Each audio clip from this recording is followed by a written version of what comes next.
প্রিয় শিক্ষার্থী বন্ধুগণ, আজকের এই ক্লাসে তোমাদের সবাইকে অনেক অনেক স্বাগতম।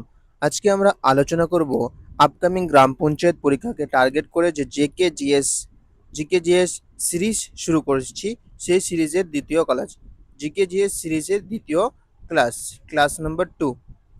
এই ক্লাসটিকে মনোযোগ সহকারে দেখবে শুরু থেকে শেষ পর্যন্ত, কারণ এই ক্লাসের মধ্যে অনেক অনেক গুরুত্বপূর্ণ প্রশ্নগুলো করানো হবে। তো আজকের ক্লাসটি আমরা শুরু করছি। আজকের ক্লাসে প্রথম প্রশ্ন হচ্ছে, পশ্চিমবঙ্গ ভারতের কততম জনবহুল রাজ্য? এই প্রশ্নের সঠিক উত্তর কি হবে? পশ্চিমবঙ্গ ভারতের কততম জনবহুল রাজ্য?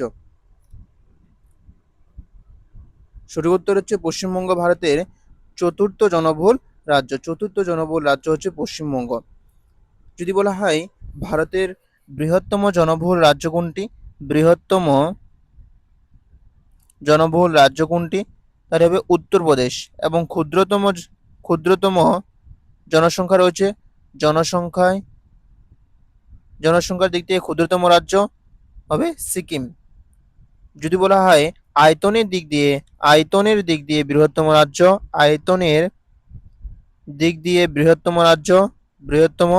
তাহলে কি হবে? রাজস্থান। এবং আয়তনের দিক দিয়ে ক্ষুদ্রতম রাজ্য কি হবে? ক্ষুদ্রতম রাজ্য গোয়া। এই প্রশ্নগুলি অনেক অনেক গুরুত্বপূর্ণ। নেক্সট প্রশ্ন, দুধ উৎপাদন ও দুগ্ধ ব্যবস্থাপনা বিষয়ক বিজ্ঞানকে কি বলা হয় থাকে? দুধ উৎপাদন এবং দুগ্ধ ব্যবস্থাপনা বিষয়ক বিজ্ঞানকে কি বলা হয় থাকে? এই প্রশ্নের সঠিক উত্তর কি হবে? সঠিক উত্তর হচ্ছে দুধ উৎপাদন ও দুগ্ধ ব্যবস্থাপনা বিষয়ক বিজ্ঞানকে বলা হয় থাকে ডেয়ারিং বলা হয় থাকে। এবং যদি বলা হয় সেরিকালচার কাকে বলা হয় থাকে? সেরিকালচার হচ্ছে রেশম উৎপাদন বিজ্ঞান, রেশম চাষ বিজ্ঞানকে সেরিকালচার বলা হয় থাকে। পিসিকালচার কাকে বলা হয় থাকে? পিসিকালচার মাছ চাষের বিজ্ঞানকে পিসিকালচার। ভিটিকালচার হচ্ছে আঙ্গুর চাষের বিজ্ঞানকে ভিটিকালচার বলা হয় থাকে। নেক্সট প্রশ্ন, বিশ্বকাপ ট্রফি কোন ধাতু দিয়ে তৈরি? ফিফা বিশ্বকাপ ট্রফি কোন ধাতু দিয়ে তৈরি? ফিফা যে বিশ্বকাপ রয়েছে, ফুটবল নিয়ন্ত্রক সংস্থা, যে ফিফা বিশ্বকাপ ট্রফি কোন ধাতু দিয়ে তৈরি? সঠিক উত্তর কি হবে? সঠিক উত্তর হচ্ছে ফিফা বিশ্বকাপ ট্রফি 18 ক্যারেট সোনা দিয়ে তৈরি, অর্থাৎ সোনা ধাতু দিয়ে তৈরি। ফিফা বিশ্বকাপ 2026 সম্পর্কে কিছু জেনে নিই। ফিফা বিশ্বকাপ 2026 সালে কোন দল জয়লাভ করে স্পেন চ্যাম্পিয়ন হয়ে থাকে? আর্জেন্টিনাকে হারিয়ে 1-0 গোলে ফিফা বিশ্বকাপ 2026-এ কয়টি দল অংশগ্রহণ করেছিল? 48টি দল অংশগ্রহণ করেছিল এবং 12টি গ্রুপে বিভক্ত করা হয়েছিল। এরপর আমরা কিছু ফুটবল সম্বন্ধে কিছু জেনে নিই। ফুটবল মাঠের দৈর্ঘ্য কত? মাঠের দৈর্ঘ্য হচ্ছে 90 থেকে 120 মিটার। মাঠের প্রস্থ কত? প্রস্থ 45 থেকে 91 মিটার। এবং যদি বলা হয় ফুটবল গোল পোস্টের এ দূরত্ব রয়েছে, সে পোস্টের দৈর্ঘ্য কত? গোল পোস্টের দৈর্ঘ্য কত? 7.32 মিটার্স। এবং উচ্চতা যদি বলে, উচ্চতা 8 ফিট। নেক্সট প্রশ্ন, সুন্দরবন কোন জেলায় অবস্থিত? এই প্রশ্নের সঠিক উত্তর কি হবে? সুন্দরবন কোন জেলায় অবস্থিত? সঠিক উত্তর হচ্ছে সুন্দরবন দক্ষিণ 24 পরগনা জেলায় অবস্থিত। যে সুন্দরবনকে পশ্চিমবঙ্গের world heritage site, national park, biosphere reserve and Ramsar site, এই সমস্ত কিছু মর্যাদা পেয়ে থাকে। নেক্সট প্রশ্ন, তিস্তার পূর্ব দিকের অঞ্চলকে কি বলা হয় থাকে? তিস্তা নদী পশ্চিমবঙ্গের পার্বত্য অঞ্চলকে দুটি ভাগে বিভক্ত করেছে। পশ্চিমবঙ্গের পার্বত্য অঞ্চলকে তিস্তা নদী দুটি ভাগে ভাগ করেছে। পূর্ব দিকের ভাগকে বলা হয় থাকে ডুয়ার্স এবং পশ্চিম দিকের ভাগকে বলা হয় তরাই। তাহলে এখানে পূর্ব বলেছে, তাহলে সঠিক উত্তর হবে ডুয়ার্স বলা হয় থাকে। নেক্সট প্রশ্ন, মানবদেহের সবচেয়ে দীর্ঘতম কোষ কোনটি? এই প্রশ্নের সঠিক উত্তর কি হবে? মানবদেহের মধ্যে সবচেয়ে দীর্ঘতম কোষ কোনটি? এই প্রশ্নের সঠিক উত্তর কি হবে? সঠিক উত্তর হচ্ছে মানবদেহের মধ্যে সবচেয়ে দীর্ঘতম কোষ হচ্ছে স্নায়ুকোষ হচ্ছে মানবদেহের দীর্ঘতম কোষ। এবং যদি মানবদেহের বৃহত্তম কোষ বলা হয়, তাহলে কি হবে? বৃহত্তম কোষ হচ্ছে ডিম্বাণু।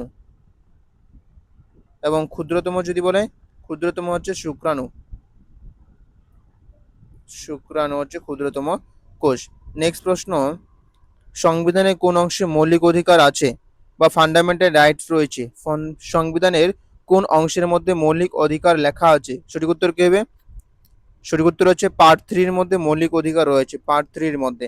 এবং যদি বলে এই ডিপিএসপি রয়েছে পার্ট 4 এর মধ্যে, ডিপিএসপি রয়েছে পার্ট 4 এর মধ্যে, পার্ট 5 এর মধ্যে রয়েছে কেন্দ্র সম্পর্কে, এবং পার্ট 6 এর মধ্যে রয়েছে রাজ্য সম্পর্কে, এবং পার্ট 4 এর মধ্যে রয়েছে মৌলিক কর্তব্য রয়েছে, ফান্ডামেন্টাল ডিউটিস রয়েছে। নেক্সট প্রশ্ন, উপদ্বীপীয় ভারতের দীর্ঘতম নদী কোনটি? এই প্রশ্নের সঠিক উত্তর কি হবে? উপদ্বীপীয় ভারতের দীর্ঘতম নদী কোনটি? যে ভারতের উপদ্বীপ রয়েছে বা দক্ষিণ ভারতের দীর্ঘতম নদী কি? সঠিক উত্তর হচ্ছে উপদ্বীপে ভারতের বা দক্ষিণ ভারতের দীর্ঘতম নদী হচ্ছে গোদাবরী নদী, গোদাবরী। নেক্সট প্রশ্ন, পৃথিবীর গভীরতম হ্রদ কোনটি? এই প্রশ্নের সঠিক উত্তর কি হবে? পৃথিবীর গভীরতম হ্রদ কোনটি? সঠিক উত্তর হচ্ছে পৃথিবীর গভীরতম হ্রদ হচ্ছে বৈকাল হ্রদ, বৈকাল হ্রদ পৃথিবীর গভীরতম হ্রদ হচ্ছে বৈকাল হ্রদ, যে হ্রদটি রাশিয়ার মধ্যে রয়েছে। নেক্সট প্রশ্ন, অ্যাপেলে প্রধানত কোন অ্যাসিড থাকে? অ্যাপেলের মধ্যে প্রধানত কোন অ্যাসিড থাকে? এই প্রশ্নের সঠিক উত্তর কি হবে? এই প্রশ্নের সঠিক উত্তর হচ্ছে অ্যাপেলে প্রধানত ম্যালিক অ্যাসিড থাকে, অ্যাপেলে থাকে ম্যালিক অ্যাসিড। এবং টার্টারিক অ্যাসিড থাকে তেঁতুলের মধ্যে, টার্টারিক অ্যাসিড থাকে, তেঁতুলের মধ্যে টার্টারিক অ্যাসিড থাকে। নেক্সট প্রশ্ন, পশ্চিমবঙ্গের বর্তমান পঞ্চায়েত ও গ্রাম উন্নয়ন মন্ত্রী কে? এই প্রশ্নের সঠিক উত্তর কি হবে? পশ্চিমবঙ্গের বর্তমান পঞ্চায়েত ও গ্রাম উন্নয়ন মন্ত্রী কে? সঠিক উত্তর হচ্ছে পশ্চিমবঙ্গের বর্তমান পঞ্চায়েত ও গ্রাম উন্নয়ন মন্ত্রী হচ্ছে দিলীপ ঘোষ, দিলীপ ঘোষ। নেক্সট প্রশ্ন, পশ্চিমবঙ্গের কোন জাতীয় উদ্যান ইউনেস্কো ওয়ার্ল্ড হেরিটেজ সাইটের অন্তর্ভুক্ত হয়ে থাকে? সঠিক উত্তর কি হবে? পশ্চিমবঙ্গের কোন জাতীয় উদ্যানটি ইউনেস্কো ওয়ার্ল্ড হেরিটেজ সাইটের মর্যাদা পায়? সঠিক উত্তর হচ্ছে সুন্দরবন জাতীয় উদ্যান ইউনেস্কো ওয়ার্ল্ড হেরিটেজ সাইটের মর্যাদা পায়। এখানে একটা প্রশ্ন, পশ্চিমবঙ্গের মধ্যে কয়টি ওয়ার্ল্ড হেরিটেজ সাইট রয়েছে? কয়টি ওয়ার্ল্ড হেরিটেজ সাইট রয়েছে? 3টি রয়েছে ওয়ার্ল্ড হেরিটেজ সাইট। একটি হচ্ছে সুন্দরবন জাতীয় উদ্যান, একটি হচ্ছে ঘুম স্টেশন, এবং একটি হচ্ছে শান্তিনিকেতন। এই 3টি জাতীয় উদ্যান রয়েছে। এবং ক্লাসটি যদি ভালো লেগে থাকে তাহলে লাইক করতে থাকবে এবং চ্যানেলটিকে সাবস্ক্রাইব করে রাখবে, কারণ এই চ্যানেলের মধ্যে সম্পূর্ণ একটি ফ্রি ফাউন্ডেশন বেস শুরু করা আছে তোমাদের জন্য। তাই চ্যানেলটিকে খুব শীঘ্রই সাবস্ক্রাইব করে রাখো এবং বন্ধুদের সাথে বেশি বেশি করে শেয়ার করো। নেক্সট প্রশ্ন, ভারতের বৃহত্তম বদ্বীপ কোনটি? এই প্রশ্নের সঠিক উত্তর কি হবে? ভারতের বৃহত্তম বদ্বীপ কোনটি? সঠিক উত্তর হচ্ছে ভারতের বৃহত্তম বদ্বীপ হচ্ছে সুন্দরবন, যেখানে ভারতের বৃহত্তম ম্যানগ্রোভ অরণ্য রয়েছে। নেক্সট প্রশ্ন, পশ্চিমবঙ্গের কোন জেলায় সর্বাধিক বনাঞ্চল রয়েছে? পশ্চিমবঙ্গের মধ্যে কোন জেলার মধ্যে সবচেয়ে বেশি বনাঞ্চল রয়েছে? সঠিক উত্তর কি হবে? সঠিক উত্তর হচ্ছে পশ্চিমবঙ্গে আলিপুরদুয়ারের মধ্যে সবচেয়ে বেশি বনাঞ্চল রয়েছে, সবচেয়ে বেশি বনাঞ্চল রয়েছে। নেক্সট প্রশ্ন, কলা সংক্রান্ত অধ্যয়নকে কি বলা হয় থাকে? যে কলা রয়েছে, কলা বা টিস্যু কোষ রয়েছে, অনেকগুলো কোষ নিয়ে গঠিত হয় কলা, সে কলা বা টিস্যু সংক্রান্ত অধ্যয়নকে কি বলা হয় থাকে? কলা বা টিস্যু সংক্রান্ত অধ্যয়নকে বলা হয় থাকে হিস্টোলজি, হিস্টোলজি বলা হয় থাকে কলা বা টিস্যু সংক্রান্ত অধ্যয়নকে। যদি বলা হয় সাইটোলজি কাকে বলা হয় থাকে? সাইটোলজি হচ্ছে কোষ সংক্রান্ত অধ্যয়নকে সাইটোলজি বলা হয় থাকে। নেক্সট প্রশ্ন, ব্যঙ্গাচী ছদ্মনামে কে লিখত? এই প্রশ্নের সঠিক উত্তর কি হবে? ব্যঙ্গাচী ছদ্মনামে কে লিখত? সঠিক উত্তর হচ্ছে কাজী নজরুল ইসলাম ব্যঙ্গাচী ছদ্মনামে লিখত। এবং রবীন্দ্রনাথ ঠাকুর ভানু সিং ছদ্মনামে লিখত, ভানু সিং ছদ্মনামে লিখত। বিভিন্ন কবি ও সাহিত্যিকের ছদ্মনাম সম্পর্কে এই চ্যানেলের মধ্যে সম্পূর্ণ বিস্তারিত ক্লাস করানো হচ্ছে, সেখানে গিয়ে দেখে নেবে। নেক্সট প্রশ্ন, কোন নদীকে দক্ষিণ ভারতের গঙ্গা বলা হয় থাকে? এই প্রশ্নের সঠিক উত্তর কি হবে? দক্ষিণ ভারতের গঙ্গা বলা হয় কোন নদীকে? এই প্রশ্নের উত্তর তোমরা কমেন্টের মধ্যে জানাবে, কমেন্টের মধ্যে জানাবে। নেক্সট প্রশ্ন, আত্মঘাতী থলি বলা হয় কোন কোষ অঙ্গাণুকে? আত্মঘাতী থলি বলা হয় কোন কোষ অঙ্গাণুকে? বা সুইসাইড ব্যাগ বলা হয় কোন কোষ অঙ্গাণুকে? এই প্রশ্নের সঠিক উত্তর কি হবে? আত্মঘাতী থলি বা বলা হয় কোন কোষ অঙ্গাণুকে? সঠিক উত্তর হচ্ছে লাইসোজোমকে আত্মঘাতী থলি বলা হয়, লাইসোজোমকে আত্মঘাতী থলি বলা হয় থাকে।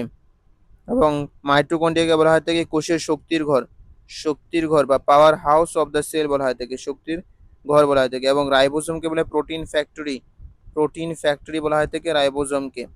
নেক্সট প্রশ্ন, ভারতের সর্বাধিক আপেল উৎপাদনকারী কেন্দ্রশাসিত অঞ্চল কোনটি? এ প্রশ্নের সঠিক উত্তর কি হবে? ভারতের মধ্যে সর্বাধিক আপেল উৎপাদনকারী কেন্দ্রশাসিত অঞ্চল কোনটি? সঠিক উত্তর কি হবে? সঠিক উত্তর হচ্ছে জম্মু কাশ্মীর হচ্ছে ভারতের সর্বাধিক আপেল উৎপাদনকারী কেন্দ্রশাসিত অঞ্চল।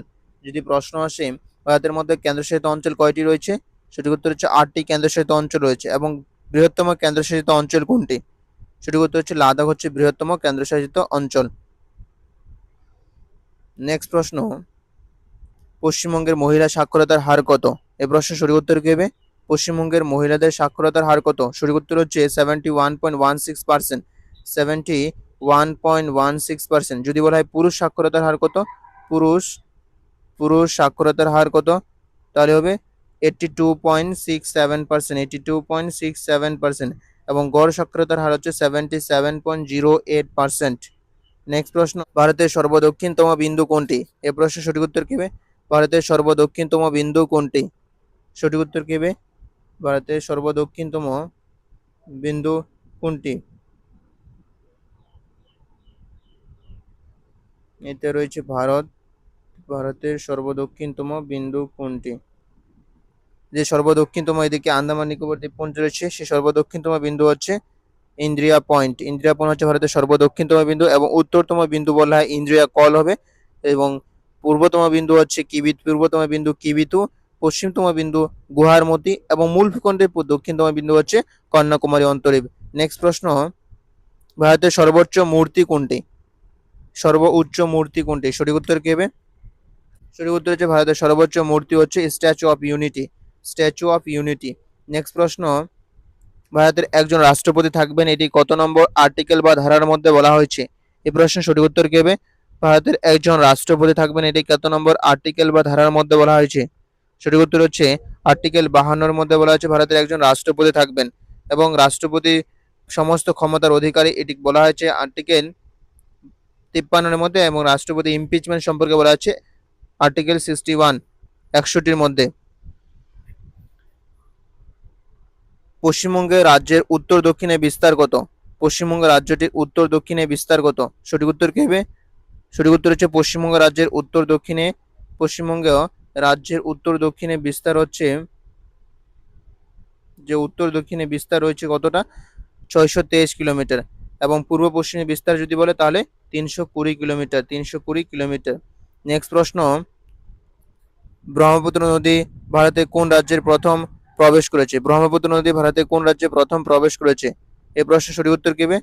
সঠিক উত্তর হচ্ছে অরুণাচল প্রদেশের মধ্যে প্রথম প্রবেশ করেছে। অরুণাচল প্রদেশের মধ্যে প্রথম প্রবেশ করেছে। এই ছিল আজকের ক্লাস। যদি ক্লাসটিকে ভালো লেগে থাকে তাহলে লাইক, কমেন্ট এবং চ্যানেলটিকে সাবস্ক্রাইব করে রাখবে এবং বন্ধুদের সাথে বেশি বেশি করে শেয়ার করবে। এবং ক্লাসটি কেমন লাগলো সেটি কমেন্টের মধ্যে জানাবে। ধন্যবাদ সবাইকে।